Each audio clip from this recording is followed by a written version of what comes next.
Great. Thank you for joining us. The Columbian's Editorial Board is pleased to welcome candidates for Vancouver School Board position number 4. I'm Greg Jane. I'm the editorial page editor and a member of the editorial board, and we have 2 other board members here. I'll let them introduce themselves. Colleen. Hi, I'm Colleen Keller. I'm the assistant news editor at the Columbian and a member of the editorial board.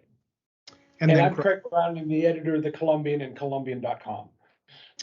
And we also have a reporter, Griffin Riley, is sitting in on this. He won't be asking questions in this forum, but may want to speak with you later and maybe writing a story about this. And as mentioned, we are recording this. We will post it unedited on our website and our YouTube channel for the benefit of our readers. So now on to the important thing, the candidates. Thank you again for joining us. Why don't you take just 1 to 2 minutes to briefly introduce yourselves, explain why you are running, and then we'll get into specific policy issues. And we'll start with Kathy. Hi, I'm Kathy Decker. And I am the current board director for position 4. I ran almost exactly 4 years ago. I was elected, and when we were sworn in, there were 3 of us that were newly elected. We were sworn in on December 10th, I believe, 2019. And then March 13th, 2020 happened, and our whole world changed. Everybody's world changed. School boards' worlds really flipped. And I felt like via Zoom, I still believe that we did a lot of what we had set out to do when we initially we all campaigned. We increased transparency by, I don't know who is aware of this, but when we were running for office, none of the meetings were recorded except for auto recording. And in order to listen to the auto recording, you had to go to the district office to listen to it, and they were held at 5. So we moved it a half an hour. We record every meeting, and everybody has easy access to that. We've improved our transparency on our websites. You can look at what our curriculum is for just about everything. Of course, it needs to be updated as we change, but we are doing that. We have improved the culture and climate in our school district, even though we had to do it via Zoom. We have involved the community in 3 incredibly major decisions: selecting a new school board, selecting a new superintendent, creating an equity policy, and the strategic plan for the next 5, maybe plus years to come. We have intentionally reached out to community members that normally don't interact with those decisions, to make sure that we were reaching people that had opinions but didn't necessarily have the opportunities to reach out to us in what would be considered a 9 to 5 time frame. We are also moving away from the publishers directed curriculum, more towards research-based instruction, and in hopes that we can improve and we will improve our numbers. It's founded in research. I want to continue what we've started, because I feel like when we started in 2019, while we did a lot, we still have a lot to do to support our students and our families. And I'm sure you will ask us questions about that. Sure. Well, thank you. And Nick. Yeah, thanks, Greg. Nick Wells. I was born here in Vancouver. I've lived here in Southwest Washington my entire life. Come from a family of Columbia River graduates. My mother, my 7 aunts and uncles, and the rest of our family here. I graduated from Central Washington University. I'm a proud Native American here in the Pacific Northwest. I'm a father and an uncle to current and future students in the Vancouver Public School system. In my professional life, I'm a member of a Fortune 500 company working in their human resources and payroll division, covering the West Coast here.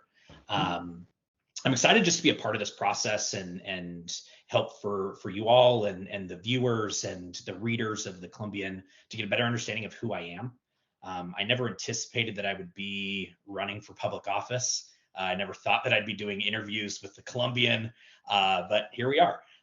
This process for me really started with the birth of my wife and I's son. We began reviewing the schools here in the district and where they were performing and kind of what was going on. And I found that half of our schools ranked in the bottom half of all schools in the state. We spent more per capita than most of the schools in the state. We've increased our spending 20% in the last 2 years. Our test scores, graduation rates, and enrollment rates have continued to drop. And it really, really got me worried. As we continue to progress and move forward with the growth of VPS, the growth of Vancouver, and what we're doing here, I thought that it was important to evaluate the board of directors and what was happening on the board and to see if there was maybe an issue there. I found, frankly, we had great members of the board. We had people who really cared. The problem that I found is we had a lot of the same views.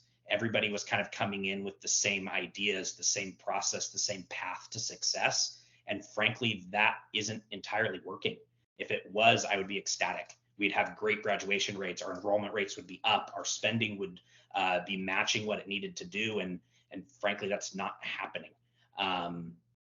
With 15 pages of staff members leaving the district this year alone, graduation rates again falling, students not excelling, parents not enrolling their students in the schools while our neighboring districts have rates of increase of nearly 20% in some of them. I couldn't sit by idly. So I figured, why not be a new voice, be somebody that steps up and says, hey, I want to come in and maybe provide a different perspective, a different view, and maybe a different process that can help this district. Great, thank you, and thanks again to both of you for joining us. Both of you touched a little bit upon curriculum. There's been a lot of discussion nationally and locally about school curriculum. What would you change? Do you see any problems in the Vancouver curriculum? And we'll start with Nick.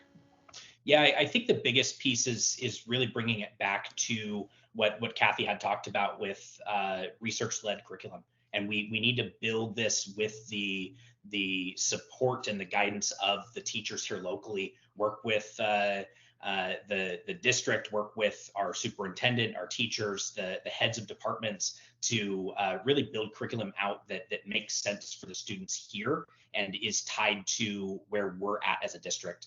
I think part of where our issues have maybe started and continued is we're accepting some mediocrity in areas and maybe not pushing towards some of the excellence that I know our students can perform.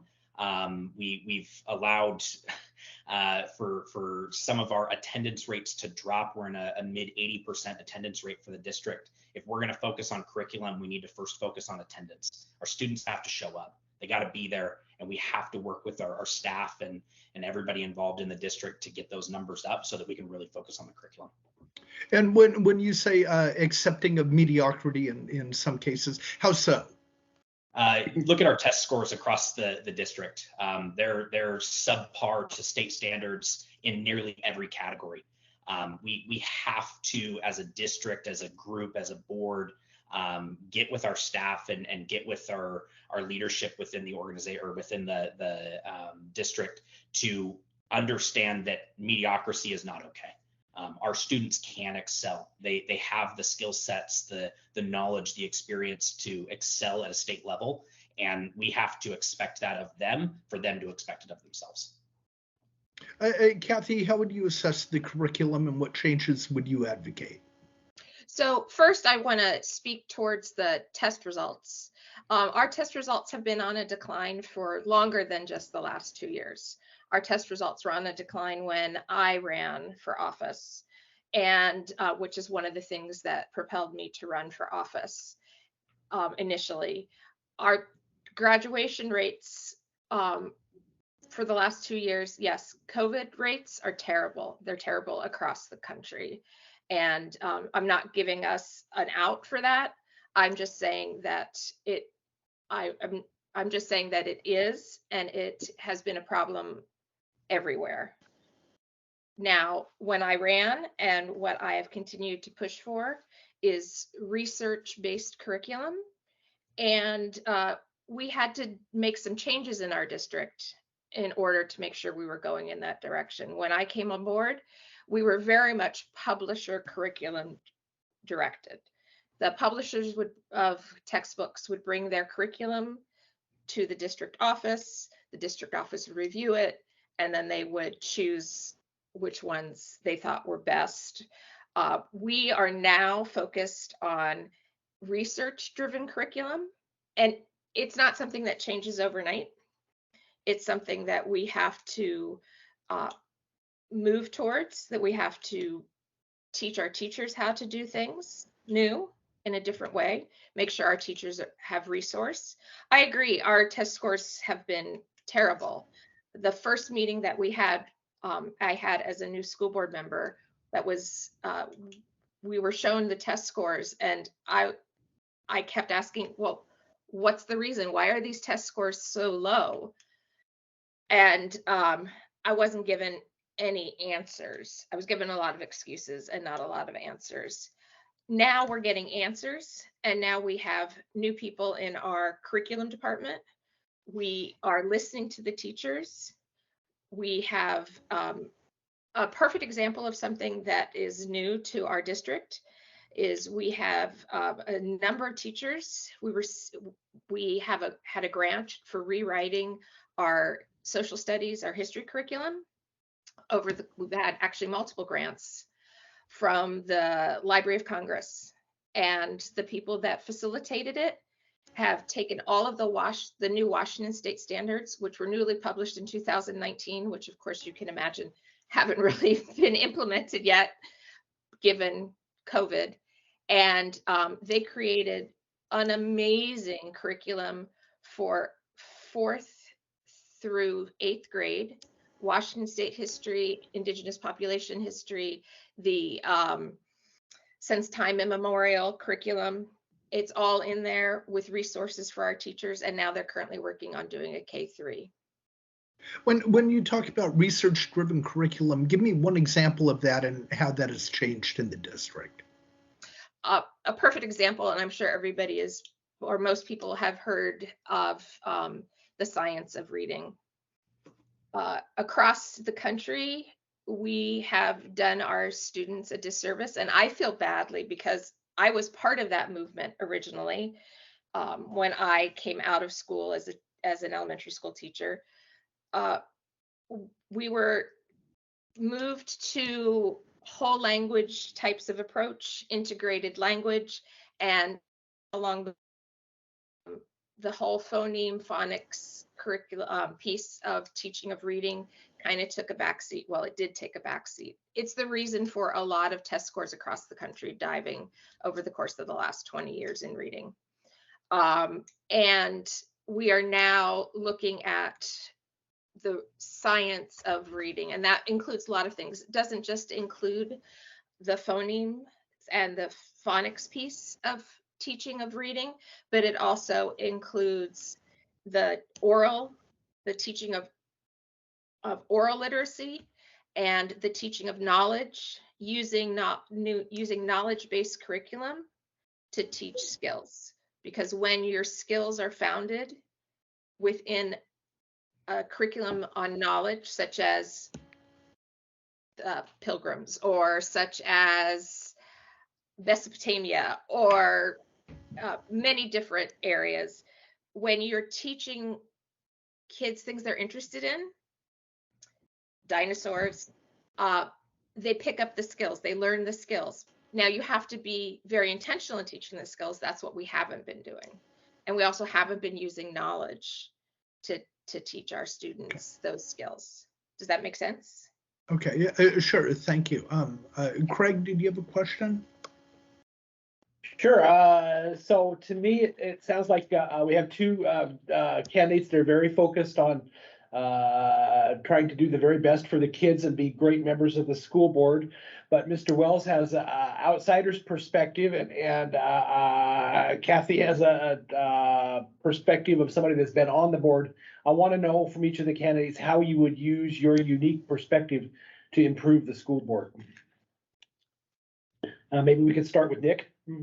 Yeah, no, I appreciate the question. I think this is a really unique piece of this specific race because I am an outsider. I'm not on the board. I have not been an educator. I'm not somebody that comes in with decades of experience in the classroom doing those things. And I think for our district, we have a lot of that on the board currently. We have folks who have been in the classroom, who some of them are still in the classroom, still in the district, or I'm sorry, in neighboring districts, and serving on our board with a unique internal knowledge of what they're doing inside the classroom. I'm somebody in my professional career and with a plan here on the board, somebody who really relies on the expertise of the folks that are in doing the work in the business. And where my perspective and my understanding comes back is asking some of the questions that maybe some of our constituents and some of the parents that are having concerns might be asking or thinking that maybe have not been thought of through the rest of the board or even through some of the educators that may be bringing some of these things to us. Part of the big focus for me with this race specifically is diversity. We talk about diversity with our student population. We talk about it of our community. We have to have the same on our board. And diversity is more than kind of the common term of diversity. There's diversity of thought. And I think that's a big piece to any real high performing board and organization, the district and VPS included, is having that good dialogue, the conversations, people asking questions that are outside of maybe the norm that get us thinking about some of the other things. Kathy talked a little bit about her experience in previously teaching in reading based off the publisher's word and the way that things were done. Did anybody ask at any point, hey, why are we still doing this? Is this working? Is this the trend that we need to be on? And I think when you have that outsider perspective, more of those questions, frankly, I've watched 4 years of school board meetings, pretty much anything that's been published, I've watched every one of them. They voted unanimously on almost every issue. There's very little back and forth dialogue, differing opinions from actual board meetings to their sessions that are published outside of. There's been very little of that dialogue outside of constituents coming in, and that's a concern. Okay. Kathy, how do you use your perspective as a career educator and a current Vancouver school board member? How do you leverage that in the interest of the children? So first, I want to speak to the idea of, well, there's a couple things I want to speak to. First, the idea that we are all in lockstep. If you've ever listened to any of our workshop meetings or any of our study sessions, you know full well that we have lots of questions and we come from very different perspectives. Just because 3 of us have teaching experience or in-school experience does not mean we come from the same perspective at all. What it does mean is that we know what's going on inside a classroom. We know what the teachers are struggling with. We know what the parents are struggling with. And we know what the students are struggling with. We also know when to celebrate the positive things that are happening. I also want to dispel the notion that just because I am a teacher, I am I do not have the, I'm not listening to the voice of other constituents. My kids go crazy when I go out in public, even though they're adults, because I'll go out and somebody will say, oh, Kathy, how have you been? I've been a very active part of this community for the 30 years, or 28 years that we've lived here. And I know the community, and not only that, the community knows me, and I get phone calls, Facebook messages, text, emails, not just via what my school board email is, but throughout. So all of that, as a school board member, I have been adamant about improving the voices of our community and our teachers. They're the experts. The parents know what they want for their kids.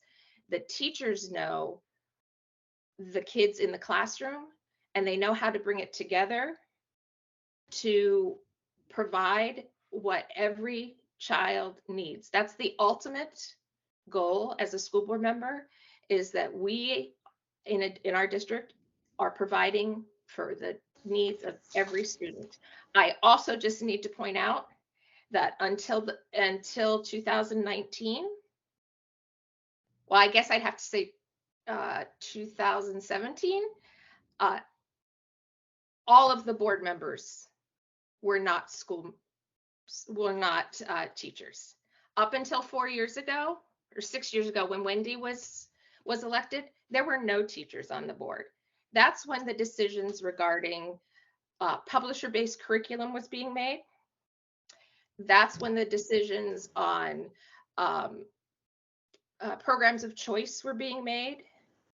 That's when a lot of the decisions were being made without community input, without teacher input, and we're just being, there was no discussion regarding. And Kathy, just to clarify, you're currently a teacher in the Evergreen district. Is that accurate? Actually, I am currently a substitute teacher. Okay. And I substitute in Ridgefield, and now I can substitute in Evergreen since their strike is over. And last year I substituted in Evergreen and Ridgefield. Before that, for the 2 years prior to that, I was teaching preschool childcare at Kingsway. Okay. Before, Okay. and so I always say my career path is a wild and windy one. So that's why I also say that I have quite a bit of perspective that's different from my fellow educators. Okay. And Nick, to follow up, you said on most issues the board votes unanimously. Give me an example of a major issue where you would have disagreed with them. I don't know that I can give you a specific that I adamantly would have opposed this specific issue. I think the board has done a decent job of making decisions in a voting yes or voting no perspective.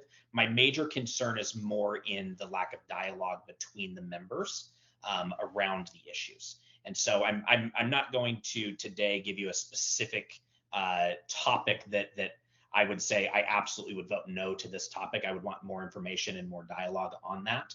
But I think there's room for that dialogue that's not happening currently. Okay, thank you. Colleen? Well, as Kathy alluded to, we have had 2 districts had their teachers on strike over the past couple of weeks, and those have now been settled. We have a 3rd district where things are still a little bit up in the air. We have editorialized, I'm sure you both have seen, that state law is a little too gray when it comes to teacher strikes. It says that it's illegal, but no action is ever taken legally, basically, when it happens. There's no real teeth. What is your opinion on this? Should the law be tightened up and say no, teachers absolutely cannot go on strike and severe action will be taken if they do? Or should we say no, teachers have a right to strike if they feel that it's absolutely necessary? And Kathy, let's start with you. All right, I saw that editorial this morning and I went, oh, I know a question that's going to be asked. Okay. I hate to be predictable. I know. Well, I appreciate it because I knew you were going to ask it. So my husband and I had some very interesting conversations. So first of all, I am not originally from the state of Washington. I'm originally from Virginia, and Virginia is a right to work state, as well as a no strikes. None of the government employees are allowed to strike. and there's no collective bargaining for government employees. All of those things, I think, hurt the system. I don't think any of our legislators are ever going to touch that law. It was nice to write about it, but it's sort of a third rail, because especially in today's partisan divide, no matter what you say, you're going to end up being tagged as extremist one way or another. I was disappointed to see the two groups go on strike. And you also, I don't think you didn't recognize also that last school year, the Ridgefield School District went on strike. The teachers went on strike. And honestly, the issue is whether or not the school district and the teachers union trust each other, and that they both feel like they're working towards the same goals, that they have built a relationship, and that they honor and respect each other. And we have been working very hard the last 4 years to make sure that while we don't always agree, that we respect each other. As to whether or not teachers should have the right to strike, what I would say is, until you give the employees another leverage point, it's the only leverage point they have if there's not an agreement. And so if we could discuss what another leverage point could be, but if there's no other leverage point, then the bargaining isn't really equal.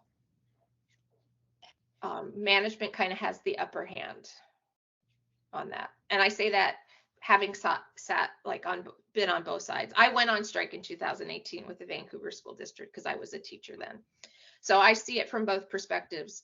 But really, as a board member, my concern is, where are we sitting with all of our union partners? Is there trust? Is there respect? Is there a shared goal as to what this school district is doing? And are we constantly discussing with each other what's happening in the school district? Are people bringing concerns to us, and are we listening? And are we bringing concerns to them, and are they listening? Because then when you sit down, those are all the ground rules that you have to set before you sit down for bargaining. And then once you sit down for bargaining, you're not rehashing things that happened a year ago or 2 years ago that went unresolved. You're talking about, what do we want to do in the future? Here's what we can offer. Here's what you can offer. How do we get to a place where we can afford it and you can live with it? Okay, Nick, what's your view on teachers and strikes? I think this is one of the most difficult questions to answer in a position on a board, or even as a constituent, because, like with Kathy had just kind of reiterated in her own personal life, I think every one of us has both sides of this in our own families. My wife is a union member for a very large medical organization. They were on the very brink of strike, with over 50,000 members talking about a strike just a few months ago.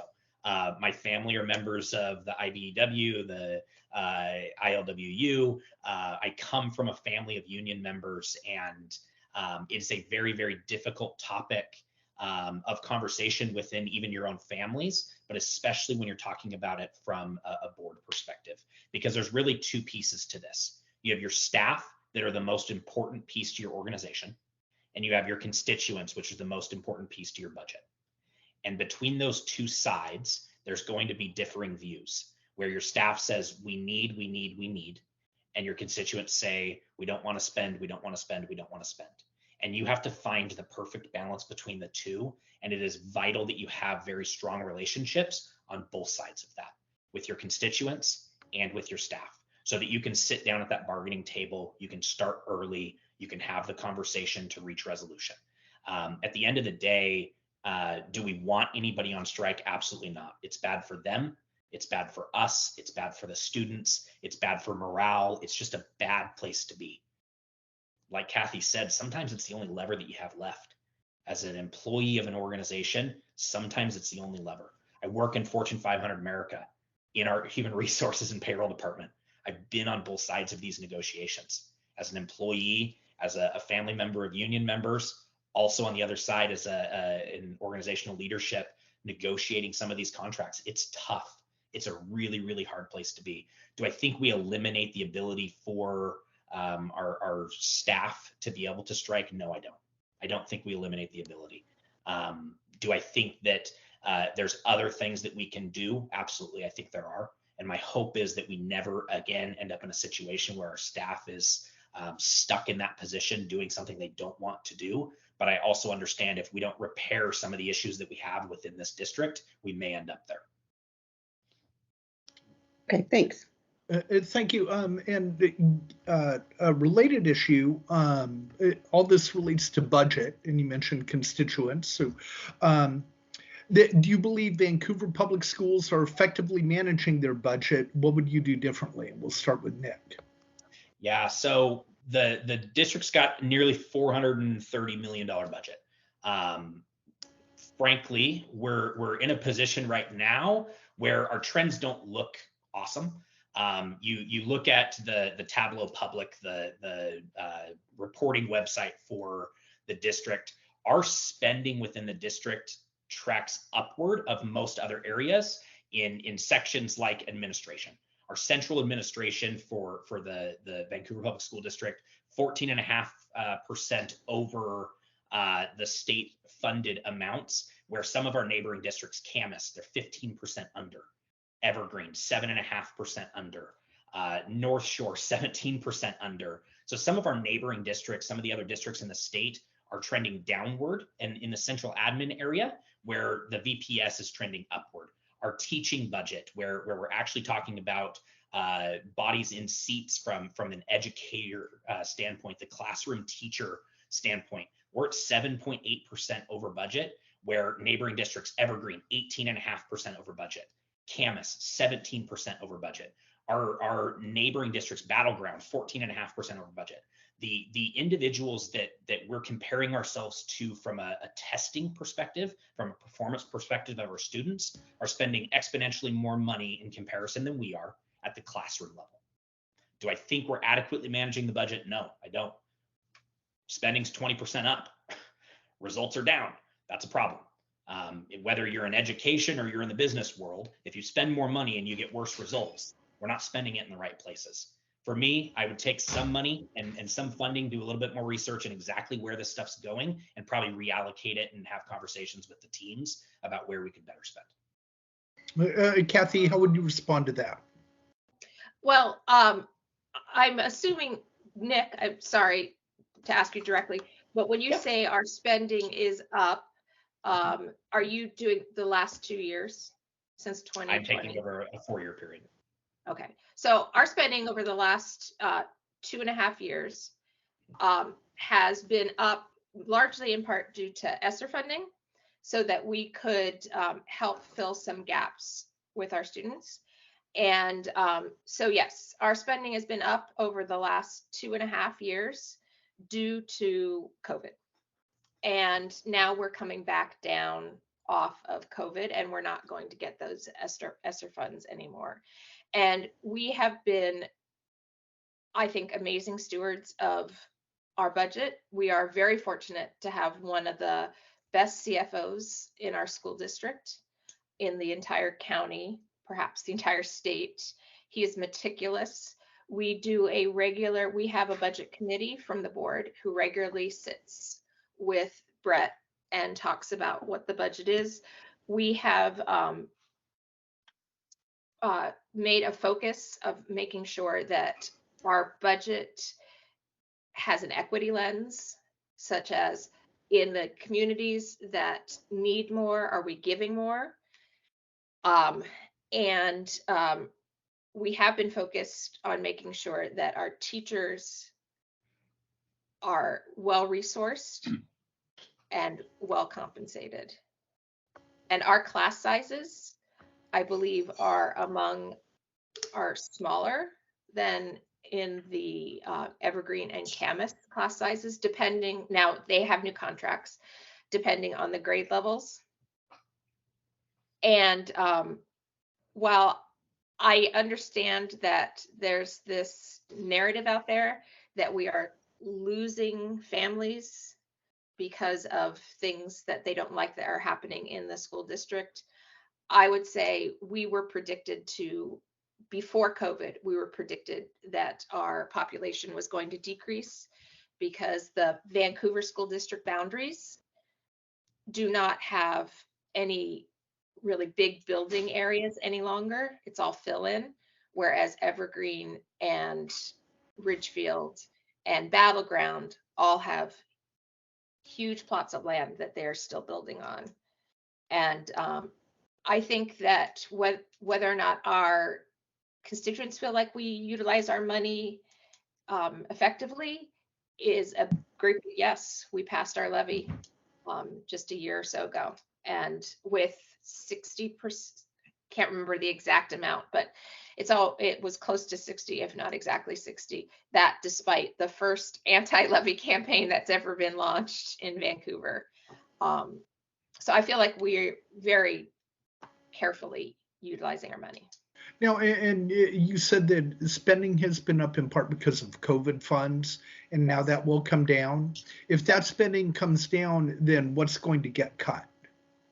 So that is what we have been working with our union partners for the last year, knowing that things are going to step down, making sure that our hiring is in line with what our anticipation is for our student population, looking at where our greater needs are, rearranging some positions into new positions, and then kind of using attrition to lower the number of people that are coming in, and also relying more on our staff to help us design and utilize new curriculum and new assessments, rather than paying all that money out to publishers.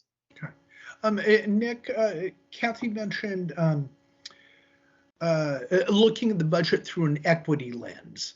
What do you hear when she says that? What does that mean to you? I think the biggest piece to this is looking at it holistically. We want to look at what is the impact if we reduce in one area versus spend in another. I was very fortunate in my early education, being a Native American, to be a part of the Indian Education Association and be a part of that program. That for me was a really, really big piece of my education. And I think if we're talking about the equity of education, it's meeting our students where they're at, giving them opportunities to connect their education with their life outside of the school. And for me, Indian education was where I found my love of mathematics. Prior to that, I was not a great math student.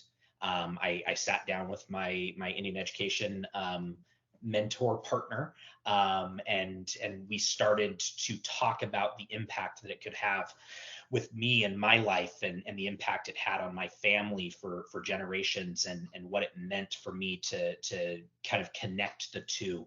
And I think the more that we look at our education from a connection standpoint with our students, the easier it is for them to buy in, and the easier it is for us from a spending standpoint to allocate those funds in the proper areas. I think one of the biggest concerns that I had in my research and studies was that 60% of our student body responded in a district-wide poll that they didn't feel connected to the schools. That's a huge, huge problem. Huge problem. 40% of the student body said, yeah, I feel connected. 60% said no. And what can the school board do to help rectify that? I think that's through collaboration with outside and inside organizations to build connectivity between their families, the school, their educators, and everybody in between. The students rely on us as adults in the community, at home, and also on the board and in the classroom to be a resource for them and a tool for them to connect their everyday life to their education. And I think that's where it starts at a board level, is connecting us as humans with our constituents and with our educators so that they can continue to do the same thing for what would be our customer in the student. Okay, thank you. Craig or Colleen, anything else? No, I don't think I do. Okay. I don't think I have another question. It's been an Great. interesting conversation. Yes. We'll go ahead and move on. Take about 1 minute. Give us your final pitch for why voters should support you, and we'll start with Kathy.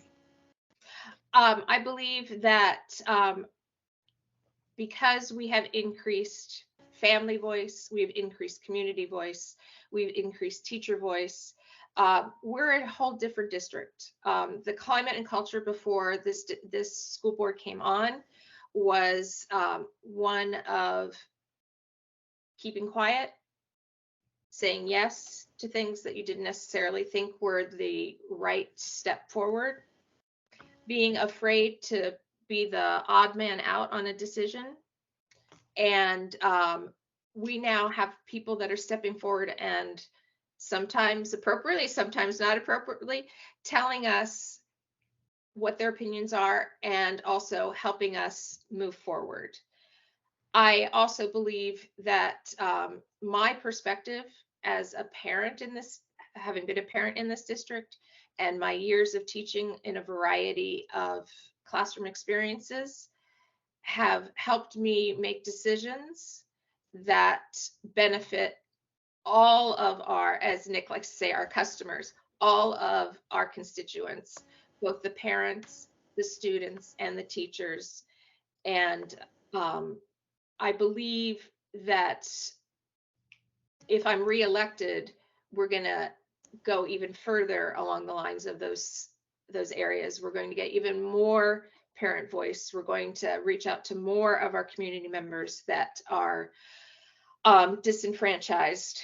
We're going to have more of our students, and Nick mentioned they don't feel the 60%, although I think that's not entirely the number, but there are high school students, that's the number for high school, not for all of our students.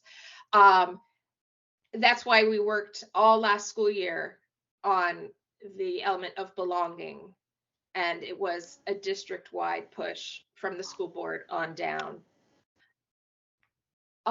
And what I'd really like to continue to work on is the research-based curriculum, because when we go with the research, when we go with what people have known to work, and we also allow teachers to utilize their expertise and parents to be involved with their expertise as parents, we will not only raise test scores, but we will also raise a community of humans that will give back to this community and be prepared to give back to this community when they leave our schools.